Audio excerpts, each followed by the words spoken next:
Citoyennes, citoyens, bonjour, ça y est, c'est la rentrée et on va plonger de plein pied dans une actualité spatiale ultra dense.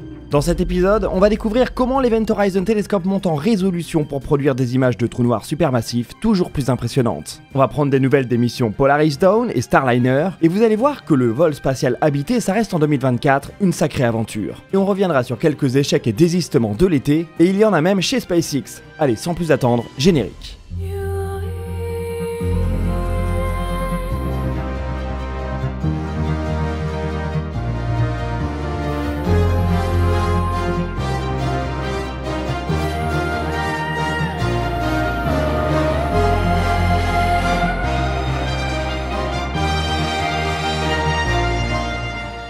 Citoyennes, citoyens, bonjour et bienvenue dans Dernière Nouvelle des Étoiles.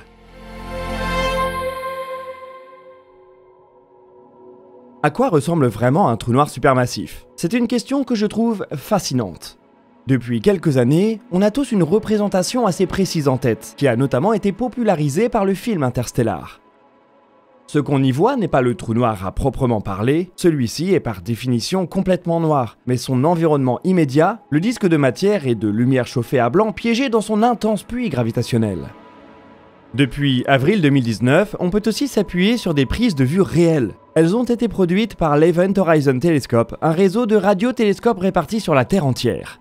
Il exploite une technique d'interférométrie à très longue ligne de base qui lui permet de simuler un observatoire qui fait quasiment la taille de la Terre. Suffisant pour produire des images de l'environnement de trous noirs supermassifs se trouvant à des milliers ou millions d'années-lumière.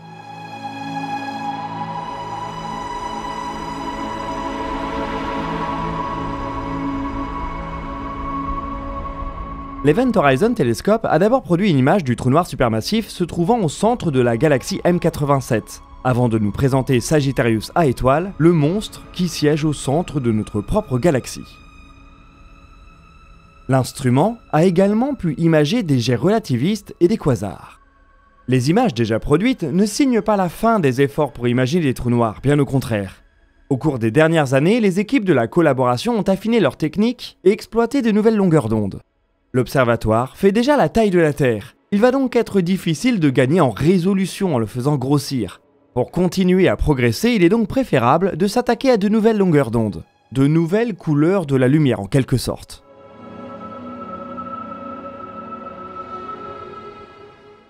Les fréquences plus hautes permettent de produire des observations plus détaillées. La collaboration vient ainsi de réaliser des tests pour mener des observations en 345 GHz.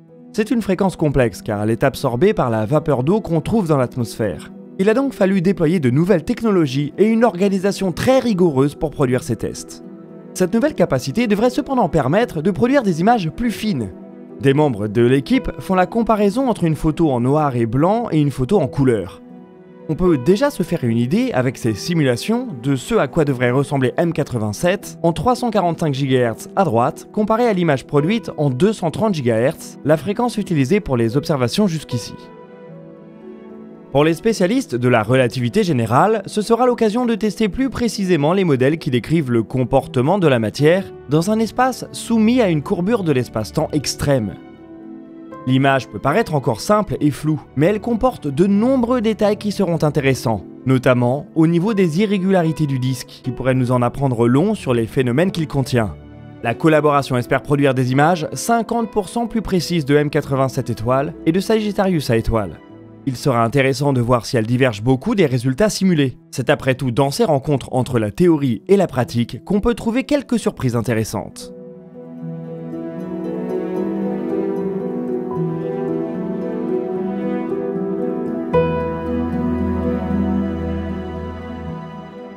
L'été a été riche côté vol habité et le sujet chaud de ces jours-ci, c'est la mission Polaris Dawn.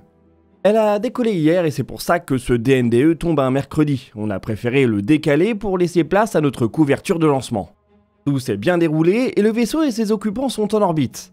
Après quelques manœuvres, ils ont atteint une orbite elliptique avec une apogée les propulsant jusqu'à 1400 km d'altitude. C'est plus haut que quiconque depuis les missions Apollo qui se sont terminées il y a plus de 50 ans. Polaris Dawn est une mission privée qui va chercher à pousser l'enveloppe du vol habité en orbite terrestre. Une EVA est notamment prévue à haute altitude pour tester les nouveaux scaphandres de sortie extravéhiculaire développés par SpaceX. L'ensemble de la capsule va être dépressurisé et on devrait ainsi avoir un record du nombre de personnes exposées au vide de l'espace simultanément. Il y a 4 personnes à bord et aucun astronaute professionnel. La mission est ambitieuse, un poil dangereuse et promet des images fortes. Des expériences de médecine spatiale sont en train d'être menées, elles vont notamment permettre de déterminer le comportement du corps humain dans un milieu spatial soumis à de fortes radiations. Les occupants de Polaris Dawn vont encaisser autant de rayonnement en quelques jours qu'un astronaute sur l'ISS en reçoit en 3 mois. On va couvrir l'EVA en live, ça se passera demain un peu après 8h30 du matin sur Twitch. De quoi agrémenter votre petit déjeuner d'un moment spatial.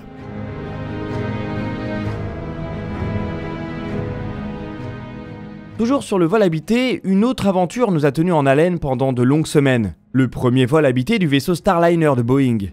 Il a décollé le 5 juin pour une mission qui devait durer 8 jours, mais qui s'est vite transformée en casse-tête pour la NASA, Boeing et les 2 membres d'équipage ayant fait le vol, Butch Wilmore et Sunita Williams.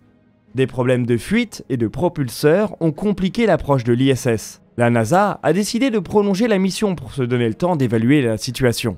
Au moment de se quitter début août, l'agence entretenait encore maigrement l'espoir de faire revenir ses astronautes sur le vaisseau. Une solution qui a finalement été abandonnée. Butch et Sunny reviendront via une capsule Dragon et leur séjour spatial est passé de 8 jours à 8 mois. Retour prévu en mars 2025 sur la mission Crew 9. Tous les vols spatiaux peuvent certainement donner lieu à de sacrées histoires, mais je suis persuadé que celle-ci tiendra une place de choix dans les anecdotes des 2 astronautes. Peu de gens peuvent raconter la fois où ils sont restés bloqués en orbite. Ils ne sont cependant pas les seuls. On en reparlera jeudi. La NASA a fait le choix de la sécurité et la capsule de Boeing a cependant répondu présent. Le vaisseau est en effet parvenu à retourner sur Terre vide et sans encombre vendredi dernier. Ses propulseurs ont tous fonctionné, ses parachutes se sont tous ouverts et le vaisseau a pu se poser en douceur dans les sables du Nouveau-Mexique. On peut donc dresser un bilan mi-figue mi-raisin de ce premier vol habité du Starliner. Il va être intéressant de suivre le programme que Boeing et l'agence vont maintenant appliquer. Le plan original consiste à mener la mission Starliner 1, le premier vol opérationnel vers l'ISS en août 2025, dans un an environ donc. Un nouveau vol d'essai pourrait cependant s'immiscer entre-temps histoire d'ôter les derniers doutes sur l'architecture. Il pourrait y avoir un petit travail de redesign sur les micropropulseurs RCS qui surchauffent légèrement et qui semble être à l'origine de la majorité des problèmes du vaisseau. On en saura plus d'ici un mois ou 2. En attendant, la NASA peut toujours se reposer sur les vaisseaux Crew Dragon pour amener et ramener des équipages de la Station Spatiale Internationale.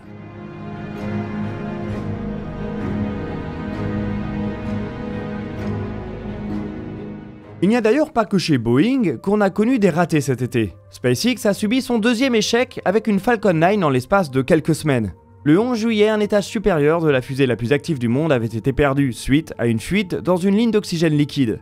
Le 28 août, c'est l'atterrissage d'un booster qui s'est mal terminé. Il a pu se poser sur sa barge, mais a vite été soumis à des flammes avant de basculer et d'être perdu.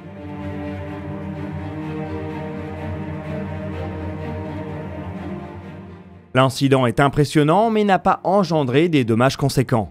La FAA, l'administration américaine qui chapeaute les vols spatiaux, a tout de même cloué le lanceur au sol le temps d'une enquête. Là aussi pour la 2e fois en l'espace de quelques semaines.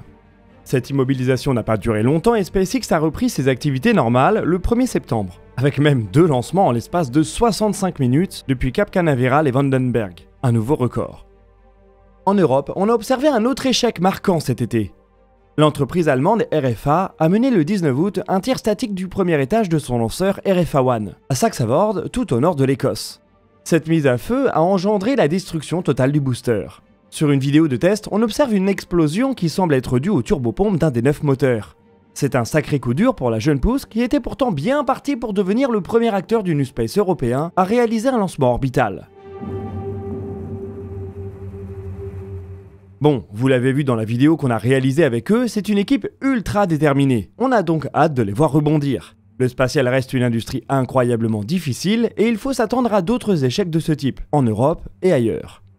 Ce sont d'ailleurs les équipes les plus enclines à surmonter ces coups durs, presque inévitables, comme même SpaceX nous le démontre dernièrement, qui auront le plus de chances de survivre à long terme. Pour RFA, ce sera peut-être l'occasion de démontrer la capacité de reconstruire rapidement un premier étage pour reprendre les opérations là où elles ont été laissées.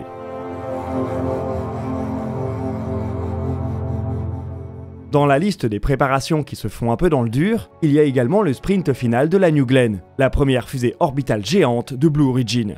La NASA souhaitait utiliser son premier vol pour lancer la mission Escapade à destination de Mars le 13 octobre. Cela n'aura finalement pas lieu. L'agence a peur de reports à répétition pour ce premier lancement, qui obligerait à purger les ergols de ses vaisseaux, pour raison de sécurité. Cela engendrerait une complexité et des surcoûts que la NASA préfère éviter. Escapade ne décollera donc pas avant le printemps 2025. En réalité, probablement beaucoup plus tard puisque les fenêtres de tir vers Mars n'ont lieu que tous les 26 mois. Il y a un monde où cela reste possible. Le youtubeur américain Scott Manley a simulé une trajectoire qui exploite une manœuvre d'assistance gravitationnelle autour de Vénus pour atteindre Mars avec un décollage au printemps. Escapade pourrait ainsi être l'occasion de tester de nouvelles façons d'atteindre la planète rouge hors fenêtre traditionnelle.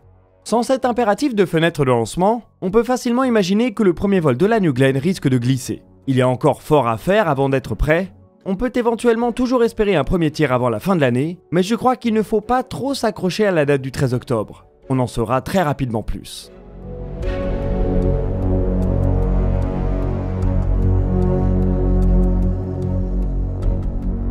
Et nous voici arrivés au bout de cet épisode de Dernière Nouvelle des Étoiles. L'émission continue en live jeudi à 10h avec Maxime. N'hésitez pas à partager vos questions et vos remarques dans les commentaires. Nous y répondrons dans une prochaine vidéo. Vous pouvez consulter la description pour retrouver nos sources et nos réseaux sociaux. Quant à nous, on se donne rendez-vous jeudi pour un nouveau dossier de l'espace. Et d'ici là, citoyennes, citoyens, portez-vous bien.